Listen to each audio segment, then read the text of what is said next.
Hello, good morning, good afternoon from Costa Rica, Nicaragua, and the United States. Welcome to our online case study. We're going to talk about Levi Stratus. I'm Alberto Miranda. I'm Ali Garcia. I'm Emma Pereira. And I'm Leanne Schwartz. So to start off, we're going to talk a little bit about our agenda for today. First, we're going to start with the history, then a little summary, then the strategy, advertisement, then some questions, and what's Levi's today. So to jump into the history, Levi Stratus was an immigrant that fled to San Francisco during the gold rush to sell dry goods to miner workers. After Strauss met Jacob Davis, a tailor from Reno, Nevada, the two decided to combine their skills and set out to create a patent the first blue jeans to be sold to working men. In 1934, the first blue jeans for women were created. 1965, Levi started to branch outside of America and started to sell products such as jeans and jackets internationally.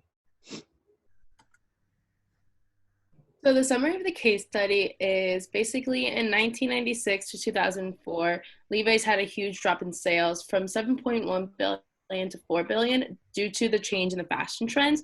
After several years of the sales declining, they finally had a turnaround which increased sales. There's three parts to it.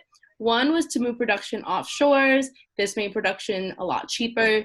Two was to broaden the product line. This gave Levi's their signature brand. Three was to give the power to the national managers, and this helped better tailor the target mix. So within Levi's new strategy, they decided that they wanted to have variation between national markets, and this became more pronounced.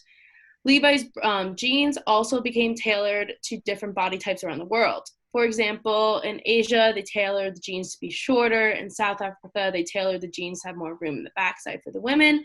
In Japan, tight jeans were more popular, so they pushed that more. In Islamic countries, women were discouraged to wear tight-fitting jeans, so they decided to make loose-fitting ones.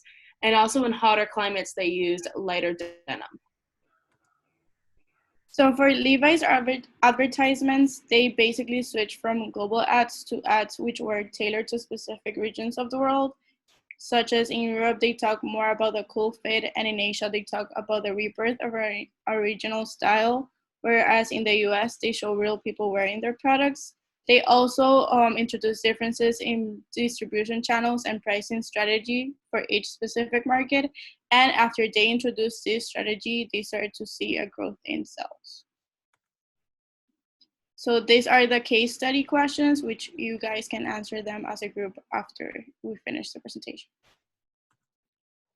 Okay, so now I'm going to talk a little bit about Levi's today. The case study was as of 2005, but Levi's actually, their revenue hit a sales record of 4.9 billion in 2 decades, and this was in 2017. And as you can see from the revenue chart from 2017, the revenue has just continued to grow. And how exactly did they do this? They have celebrity influencer marketing. They also have a virtual stylist on their website. And third, they have sustainability marketing. So now as a team, we came up with a few more questions that weren't on the case study. The first one being, how do you perceive Levi's compared to the case study?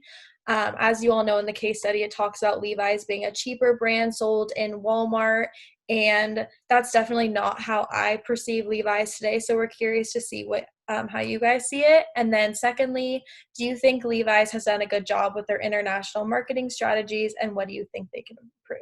So along with the case study questions, you can just answer those down below. And then this is our works cited. Thank you. Thank you. Thank you.